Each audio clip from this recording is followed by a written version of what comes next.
Ang dami na po kasing nagsalita. Sana po kung sino naman yung nauna na nagsabi, pakiunan nyo naman po. Sa akin lang po, nagpo-point of order po tayo, pero tayo rin naman po nagbabiolate ng ating patakaran. Nangyari po kasi yung nangyari kahapon, Mr. President, sa unang kasaysayan, sa kasaysayan ng institusyong ito. Nakita ko po, Mr. President, kung paano ginawa ng mga NBI yung ating pasukan. Gumawa po sila ng checkpoint. Sa akin pong palagay, magmula po nung panahon ng Philippine Assembly, hanggang ngayon, wala pa pong nangyaring gano'n. Dahil po sa respeto sa tatlong dakilang nagkakahating bahagi ng ating pamahalaan, ang executive, legislative, at saka yung judiciary.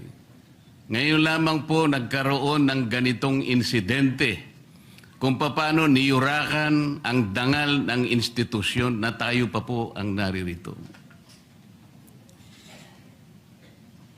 Mr. President, gusto ko po sanang magtanong ng ilang mga bagay sa ating kasama, sa kanyang mga tinuran na pangyayari, kaugnay po ng tangkang paghuli kay Senator Bato. Ginoong Pangulo, mas maganda pong makatanggap tayo ng mga katanungan sa ating kasamang kahapon pa nag-aantay. Yes. Salamat po, Mr. President. Please proceed unless you want to postpone that till tomorrow. Mr. President, Your Honor, kanina po ay marami rin pong gustong magtanong sa akin ng mga miyembro ng press. Bagamat tinangka ko po na wag munang umarap sa kanila dahil minsan po, imbes na makapag-clarify ka, lalo pong dumadami po ang mga issues. Kaya ako na pong nagpilit na parang iniiwasan ko na po. Kaya lang, hindi mo po maiwasan. Sa dami po nila, talagang hahabulin ka po. Ang una po nilang tanong sa akin, Sir, ipa-aresto niyo po ba si Senator Bato? So, sagot ko po, Mr. President, tanong din. Ikaw, kayo, gusto niyo ipa-aresto? Ang sagot sa akin, hindi po, kayong tinatanong namin kasi kayo po ang nandito. Hindi, tinatanong ka rin kita. Kasi Pilipino ka. Gusto mo bang makita ang isang senador na ibinoto ng sambayanang Pilipino? Aaresto sa loob mismo ng Senado? Hindi po. Okay, kung ikaw hindi, lalo na ako. Kayo po ba'y na-interview rin ng gano'n? Opo. Sir President? Nakakagulat po sapagkat ako po din mismo, mahal na kasama at idolo namin, Senator Marcoleta. Nagtataka din po ako sapagkat marami po sa mga tanong sa ating ibinabato. Parang tayo pa ay may kasalanan sa pagbibigay natin ng masasabing lugar sa ating kasama dito sa Senado. Samantalang meron naman po tayong adopted resolution number 44. Ako po yung nagtataka talaga bakit ang mga tanong ay para bang tayo ay harboring kagad ng kriminal. Ginoong Pangulo, Your Honor, yung nangyari po kahapon, mas naniniwala po ako sa dating Pangulo natin, Senator Soto, sa kanyang sinabi. Nung tinanong ko po siya kahapon, habang nagmimerienda po tayo, nung tayo nakasuspindi pa, sabi ko, Mr. SP, nung pinuntahan ka ba ng NBI, pinakita sa'yo yung warrant of arrest? Nakita mo ba? Hindi, sabi niya. Ako po naniniwala na talagang hindi nila ipinakita yung warrant of arrest sa ating dating Pangulo ng Senado. Ang ating pong miyembro ng press, Mr. President, mahilig lang silang tanong ng tanong eh. Pero yung basic yun ang ayaw nilang tanongin eh. Halimbawa si Trillanes, Winawagayway niya, ito yung warrant to. Ayaw man lang, bakit hindi nila suriin? Pwede po bang makakuha ng kopya niyan? Kasi po kahapon, Sir President, Your Honor, nung makausap natin ng NBI Director, pwede mo ba kaming bigyan ng kopya ng warrant of arrest? Pwede mo rin ba kaming bigyan ng communication between the ICC and the Interpol? Sapagkat ang Interpol, ang karaniwang ginagamit po nila para i-execute yung warrant ng kanilang in-issue. Yun namang Interpol, gagamitin po niya yung counterpart dito sa ating bansa, ito po yung PCTC. So sabi ko, bigyan mo rin kami ng communication mula sa Interpol papunta sa PCTC. At mula sa PCTC, meron silang sulat din sa inyo at kayo nga ang dineputize para i-serve yung warrant of arrest kay Senator Bato. Maliwanag po yung sagot niya, Mr. President, Your Honor. Opo. Gusto ko po sanang itanong, Mr. President, kung nag-comply na yung NBI Director na yung ating hinihingi ng mga communications para mapagtibay natin kung talagang meron ngang in-issue, kung totoo nga po na merong warrant of arrest at hindi lang ginawa sa Claro M. Recto, para po lahat ay guided. Yes. Naibigay na po ba? So number one, Senator Marcoleta, I apologize to you. You were present and in fact, you made very good points to the NBI Director. Number two, tama po kayo. He promised to officially communicate the warrant and I told him he is welcome to serve the warrant. The issue is the actual arrest. So I asked my staff as to my office, wala. To our secretariat, may na-receive ba tayo from the NBI? Wala pa. So, Yeah, wala pa. Mr. President, Your Honor, doon lamang po sa simpleng requirement natin, dahil nung gabing yun, ang sabi niya, hindi lang niya dala, nasa sasakyan niya. So, hindi na natin siya pinilit, dahil yung sasakyan niya nasa labas. Pero, Mr. President, Your Honor, alas 5 na po eh. Yung po bang mga requirements na yun, simpleng-simple po para matukoy lang natin kung talagang merong warrant of arrest. Bakit hindi po hanggang ngayon ay naibibigay ng NBI na sila pala, allegedly, ang dineputize ng kung sino-sino na iserve ang warrant of arrest sa ating kasama? Bakit po? O baka nga po wala eh. Ito yung pinaka-problema.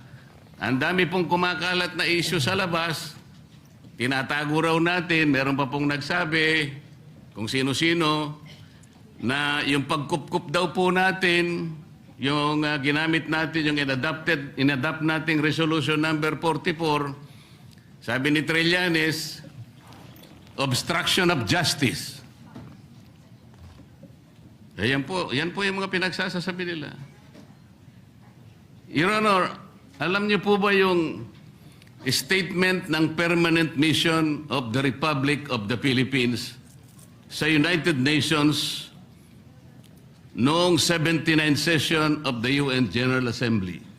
Ba, napakaganda po yan. Mas maganda po, basahin niyo po sa amin. Kasi hindi mo pa alam, di ba? Opo. Salamat po, Mr. President. Ito po kasi may kaugnayan sa pinag-uusapan natin eh. Ito pong 79th session of the UN General Assembly ay may kinalaman po sa pagde-define ng scope and application of the principle of universal jurisdiction. Ito po yung naganap, Mr. President, on October 16, 2024. Kasi po, bilang tayo po ay permanent member ng United Nations, tinanong po nila yung ating posisyon. Paano ang pagkakaintindi mo sa principle kanya and application of universal jurisdiction? Ang sabi po ng Pilipinas, Mr. President, Your Honor, kami po sabi niya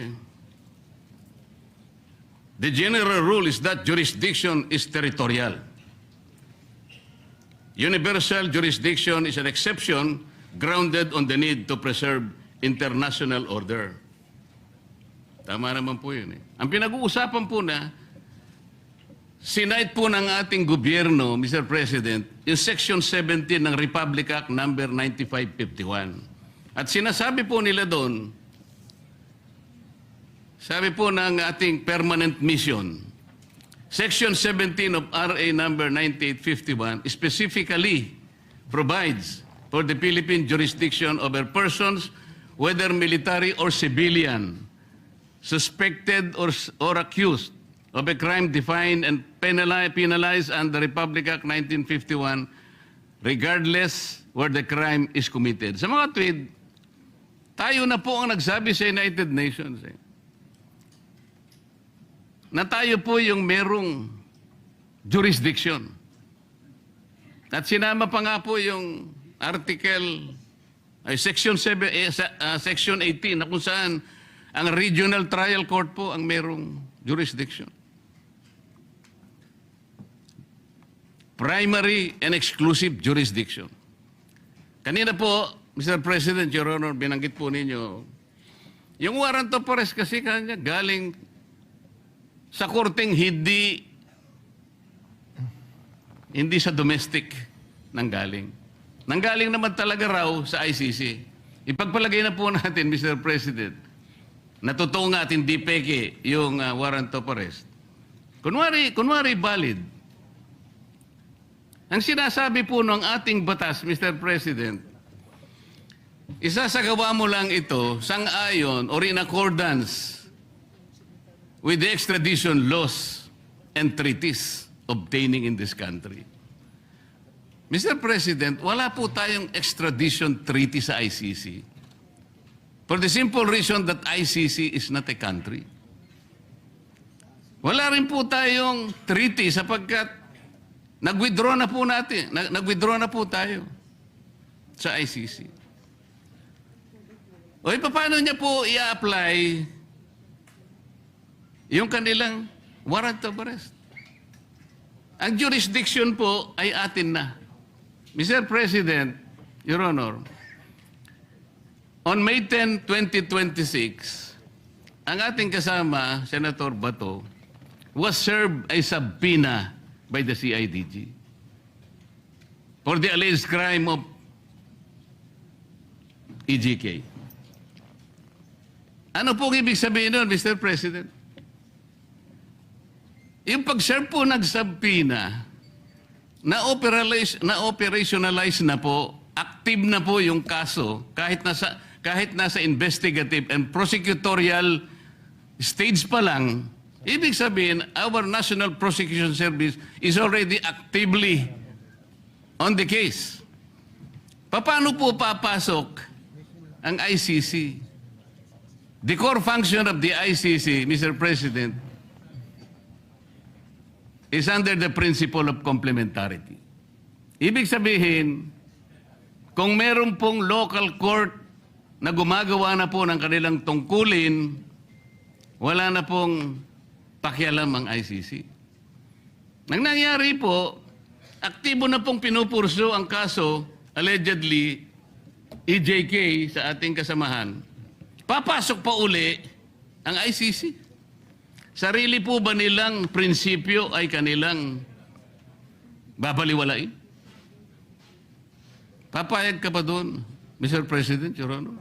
Ay, hindi po tayo dapat pumayag. At katunayan nga po, katulad po ng sinasabi ng ating ibang kasama na ito daw ating pinag-uusapan, ay wala daw itong kwenta. Napaka-imposible po nun.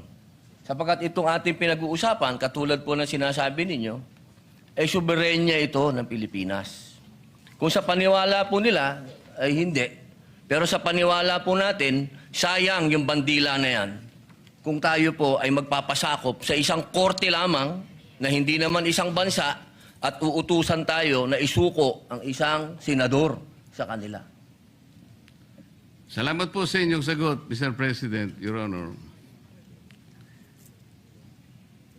At nung tinangka po nila na mag-serve daw ng di umano ay warrant of arrest, Mr. President, bakit po ang nagsisilbing process server ay si Antonio Trillanes? Sheriff po siya ngayon yata ng ICC. Meron po ba kayong impormasyon na si Poy naglilingkod na sa ICC o sa Interpol, Mr. President, Your Honor? Eh, siguro po, action speaks louder. May dala po siyang warrant o sheriff. Kung totoo na meron siyang dalang warrant. Yun po. Opo, pag napatunayan po na yun ay warrant of arrest, sheriff na po siya. Kailangan pong malaman natin kung siya ay process server, sheriff, o deputized officer ng ICC o ng Interpol. At kailangan tawagin din po natin, Mr. President, ang representasyon ng Philippine Center for Transnational Crimes sapagkat sila po yung counterpart ng Interpol. Pagka po binaypass nila yung opisina na yon, maliwanag na maliwanag po, peki po yung warrant of arrest, Mr. President. At peki din po yung nagseserve ng warrant of arrest. Naniniwala po ba kayo? Hanggat hindi po natin nakikita ang kopya na yan, lumalabas po na peki yan. Mr. President, Your Honor, alam niyo po ba yung bilateral immunity agreement sa pagitan ng United States of America at ng ating bansa? Alam ko po yan, nasa Quran po yan. Nasaan po? Nasa Quran po. Ang binabanggit ko po ay ang nasa paragraph 2 ng bilateral immunity agreement. Kaya ko po sinabi nasa Quran dahil ang sabi po sa Quran, kapag yung bagay na hindi mo alam, itanong mo sa nakakaalam. Pakisabi po.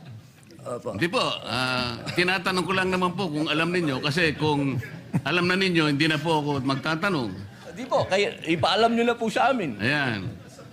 Mr. President, ito pong sinasabi kong ito, may kinalaman na naman po kasi. Malaking kinalaman sa ating pinag-uusapan ngayon. Dito po kasi sa paragraph 2 nitong bilateral immunity agreement na ito na ginawa noong May 13, 2003, minsan po itawagin ito na non-surrender agreement. Sinasabi po rito na ang isang citizen ng isang partido, ibig sabihin ng Amerika, na nandito sa ating bansa, ay hindi mo pwedeng isurrender o i-transfer by means sa isang international tribunal for any purpose unless such tribunal has been established by the United Nations Security Council. Ano po ang ibig sabihin nun, Mr. President, Your Honor? Yung ICC po kasi, hindi po established international tribunal ng UN Security Council. Kaya nga po, kung mapapansin nyo, Mr. President, Your Honor, ang Amerika at saka ang Russia, hindi partido ng ICC. Wala silang, ayaw nila yan. Kinamumuhian nila yan. Dito po sa agreement na ito, tayo po, ang bansa natin, may katungkulan na hindi niya isusurrender ang isang Amerikano. Militar man yan, civilian, o no, nang walang consent. Yung Amerika.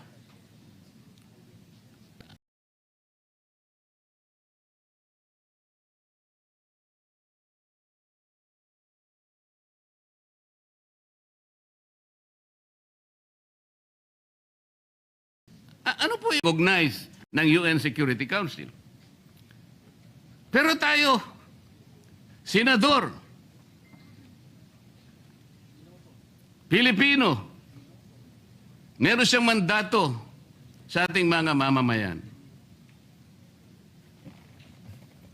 Hindi ba kabalintunaan ito, Mr. President, Your Honor?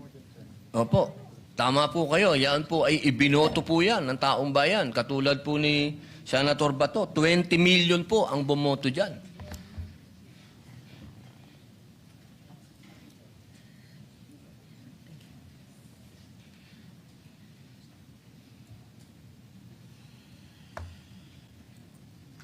Kaya ko lang nang po tinatanong, Mr. President, hindi ko po lubos na maisip, tayo pala kaya nating ipagtanggol ang hindi isang Pilipino, kahit hindi Pilipino, dahil lamang nakipagkasunduan tayo. Pero sarili nating kapwa Pilipino may mandato sapagkat nagsisilbing senador ng ating bansa. Hindi natin kayang ipagtanggol. Ito po yung irony na napakahirap siguro natanggapin ng bawat isang Pilipino. Tama po kayo eh. Ang warrant of arrest po ay galing sa ICC. Ang kaso po ni Senator Trillanes ay iba sapagkat ang nag-issue ng warrant of arrest ay sarili nating korte na kailangang igalang. Ganon din po ang warrant of arrest na inisyo kay dating Senador Laila de Lima. Pero ito'y natatangi po eh. Kung totoo po na yun, ay talagang totoong warrant of arrest. At yun ay nakabase sa saligan mismo, ang Rome Statute. Bakit hindi muna nila unang basahin, Mr. President, yung Article 59 ng Rome Statute, na kung saan sinasabi ron, yung aarestuhin mong tao, kailangan madaliin mong ilagak sa isang competent judicial authority ng custodial state. Ano ang custodial state? Yung ating bansa. Bakit po kailangan yon? Maski ang ICC, kinikilala niya yun. Dahil meron pong mga prosesong dapat na mapagtibay. Una, kailangan malaman natin kung yung warrant of arrest aplikable doon sa tao na yun. Dito lang, sa pinag-uusapan natin, hindi aplikable kay Senator Bato. So meron siyang recourse para questionin yung warrant of arrest. Kaya importante na ilagak mo siya sa isang competent judicial authority.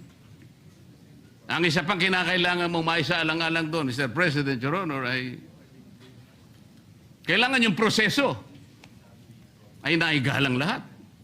At lalong-lalo na yung kanyang karapatan ay talagang nasino. Yun po yung inihingi nun eh. At ang isa pa po, meron siyang karapatan na magpetisyon kung sakaling yung custodial state na yon ay i-detain yung naaresto, na magpetisyon ng immediate release or provisional release. Lahat ng ito ay hindi magagawa, Mr. President, Your Honor, kung kikilalanin natin yung warrant of arrest na valid sa ating jurisdiction. Meron po siyang katapat na batas eh. Meron tayong local na batas, RA 9851, na humahatol at nagbibigay parusa sa mga ganun ding mga kasalanan na siya din naman ang nililitis ng ICC. So sa prinsipyo po ng complementarity, Mr. President, maliwanag na maliwanag po na nasa jurisdiction na po ng ating lokal na mga hukuman ang pag-aasunto kung meron ng basihan sa ating kasama. Hindi na dapat kilalanin yung ICC sapagkat ang batayan lang nila ay yung tinatawag na principle of complementarity. Malinaw po na nangunguna po, may primary po jurisdiction ang ating lokal na korte. Exclusive and primary jurisdiction, yun po importante. Ngayon, yung pong mga nagkukunwa na process server, nagkukunwa na sheriff, nagkukunwa kung ano man sila ng ICC, kung bayaran sila o hindi, dapat po tingnan muna nila lahat yung mga bagay na pinag-uusapan natin. Bago nila puntahan ang isang institusyon katulad nito, nahahabulin pa yung isa sa atin. Ang pangyayari po kahapon, uulitin po natin, Mr. President, kailanman po ay hindi nangyari sa kasaysayan ng institusyong ito. Tinanong ko pa nga po kahapon sa ating director ng NBI dahil pinipilit niya. Kaya po nung papunta na, kung makakapasok po si Senator Bato sa session hall, ay wag nyo na siyang tutugisin. Para bang ang parte lamang ng Senado, Mr. President, ay itong session hall. So nung tinanong ko, Bakit po yung parking area namin na kung saan nagsimula ang habulan at saka yung mga hagdanan na hindi ba parte ng institusyong ito? Sir, sabi niya, hindi naman po kami magiging ganito kung hindi po kami nakipag-coordinate. Hindi po ako naniniwalang nakipag-coordinate sila ng totohanan. Mr. President, mas naniniwala po ako sa ating former President na hindi niya papayagan kung alam lamang niya ang kanilang balak na pagdakip at pamamaraan ng pag-iinsulto sa bulwagang ito, Mr. President. Maraming salamat po, Your Honor. Maraming salamat po. President. Madam President? Madam President? Opo. Senator Padilla, please proceed. Yes. Opo. Meron lang po akong mga konting katanungan sa inyo.